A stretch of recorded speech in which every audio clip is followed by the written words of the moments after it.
ನಮ್ಮ ಇವರು ಬಸವರಾಜ್ ಅಂತೇಳಿ ಒಬ್ಬರ ಮಿತ್ರರ ಮೂಲಕ ನಂಗೆ ಆದಿತ್ಯ ಚಿಕ್ಕಣ್ಣ ಅಣ್ಣ ಅವರ ಕಂಪನಿಯವರ ಅಣ್ಣ ಅವರ ಕಂಪನಿಯವರ ಸಂಗತಿಯಲ್ಲಿ ಇದ್ದವರವರು 45-48 ವರ್ಷ ವರ್ಕ್ ಮಾಡಿದ್ದಾರೆ.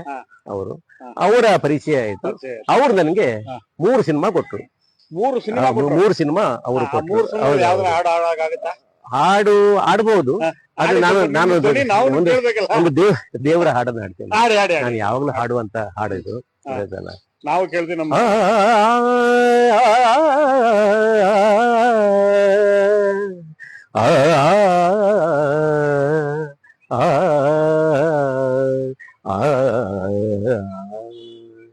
ಸದಾ ಎನ್ನ ಹೃದಯದಲ್ಲಿ ವಾಸ ಮಾಡೋ ಶ್ರೀಹರಿ, ನಾದಮೂರ್ತಿ ನಿನ್ನ ಚರಣ ಮೋದದಿಂದ ಭಜಿಸುವೇನೋ, ಸದಾ ಎನ್ನ ಹೃದಯದಲ್ಲಿ ವಾಸ ಮಾಡೋ ಶ್ರೀಹರಿ.